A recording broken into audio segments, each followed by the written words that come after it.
بسم اللہ الرحمن الرحیم۔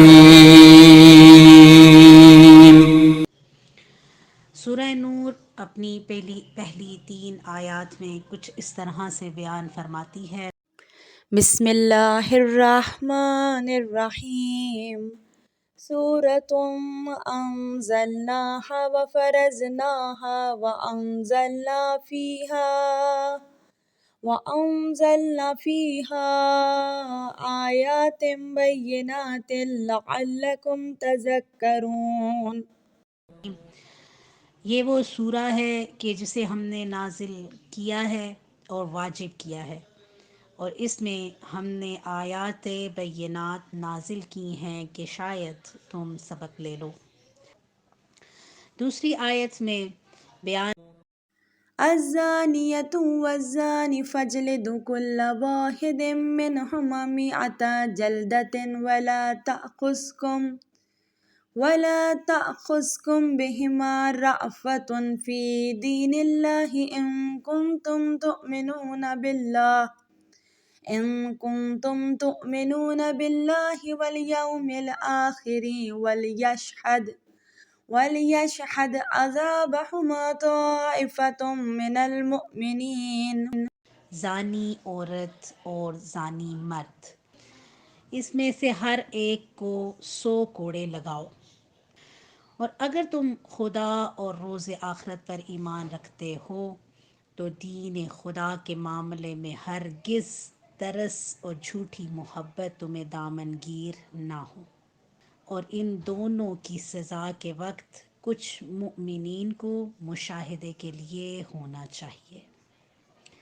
تیسری آیت بیان کرتی ہے الزانی لا ينکح الا زانیۃ او مشرکۃ والزانیۃ لا ينکحها الا زان او مشرک وحرم ذلک علی المؤمنین۔ زانی مرد صرف زانی یا مشرک عورت سے نکاح کرتا ہے، اور زانی عورت صرف زانی یا مشرک مرد سے نکاح کرتی ہے، اور یہ کام مومنین پر حرام کیا گیا ہے۔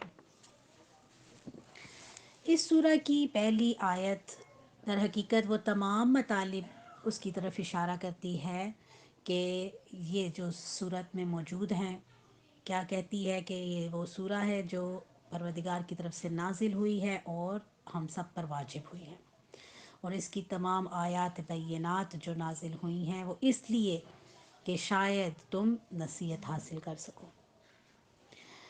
پھر اس کے بعد دوسری آیت میں عمومی اور کلی بیان ہے کہ زانی عورت اور زانی مرد کے بارے میں۔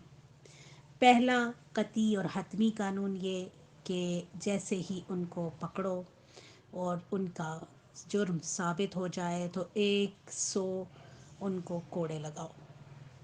پھر تاکید کیا کہ جب یہ حد اجرا ہو رہی ہو تو ہرگز ترس نہیں کھاؤ اگر تم اللہ اور روز آخرت پر ایمان رکھتے ہو۔ پھر اس کے بعد فرمایا مومنین کا ایک گروہ حد جاری کرتے وقت مشاہدے کے لیے موجود ہو۔ در حاصل اس میں 3 احکام اس سورہ کی دوسری آیت میں موجود ہیں۔ ایک یہی کہ زانی عورتوں اور مردوں کی سزا، دوسری سزا کے وقت نرمی کے احساسات نہیں ہونے چاہیے، اور ایسے ترس اور نرمی کا جو نتیجہ ہوتا ہے نا وہ یہی ہے کہ معاشرے کی آلودگی اور ترویج گناہ، اس کے علاوہ کچھ بھی نہیں۔ البتہ ایسے احساسات کو ختم کرنے کے لیے قرآن نے اللہ اور روز آخرت پر ایمان کا ذکر کیا ہے، کیونکہ جو بھی قیامت و مبدا پر ایمان رکھتا ہے اس کی علامت ہی یہی ہے کہ انسان اللہ کے فرمان کے سامنے کاملاً سر تسلیم خم کرے۔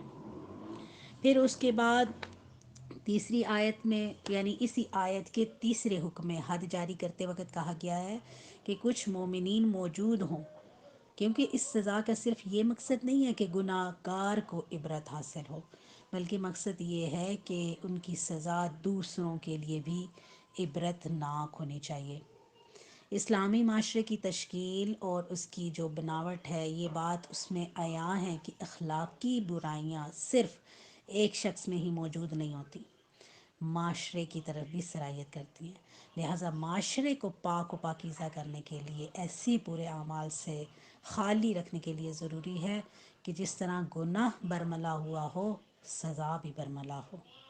اور پھر اس گفتگو سے اس سوال کا جواب بھی مل جاتا ہے کہ اسلام ایک شخص کی عزت دوسرے کے سامنے برباد ہونے کی اجازت کیوں دے رہا ہے۔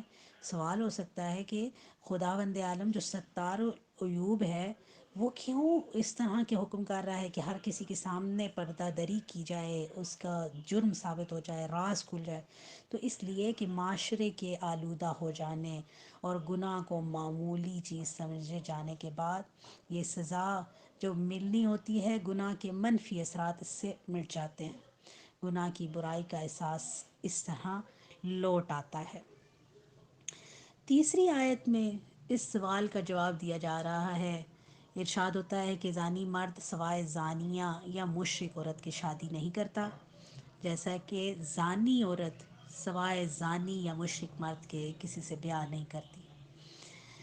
یہ آیت ایک حکم الہی بیان کرتی ہے، ایک خارجی معاملے کی خبر دے رہی ہے۔ اس سلسلے میں یہ نہیں ہے کہ حتماً ایسا ہو کہ جو زانی ہے وہ زانی ہی سے کرے اور جو مرد ہے وہ بھی زانی ہی عورت سے۔ یہ ایک خارجی معاملہ بیان ہو رہا ہے جس کی عینی حقیقت بیان ہو رہی ہے کہ آلودہ دامن جو افراد ہوتے ہیں ہمیشہ ناپاک افراد کے پیچھے ہی رہتے ہیں، اور اس کے برعکس با ایمان اور پاک باز افراد ہرگز آلودہ دامن اور ناپاک افراد کو اپنا جیون ساتھی بنانے کے لیے تیار نہیں ہوتے، انہیں اپنے اوپر حرام قرار دیتے ہیں۔ پھر اب یہ سوال آتا ہے کہ یہاں آیت میں زانی عورت کا ذکر مرد سے پہلے کیوں ہوا ہے؟ تو واقعاً اس میں شک نہیں ہے کہ فحاشی اور بے حیائی ہر شخص کے لیے باعث ذلت و رسوائی ہے، مگر عورتوں کی طرف سے اس قبیح فعل کا ارتکاب زیادہ ذلت آمیز ہے۔ آج کے درس کے لیے اتنا کافی ہے، انشاءاللہ اگلے درس تک کے لیے التماس سے دعا۔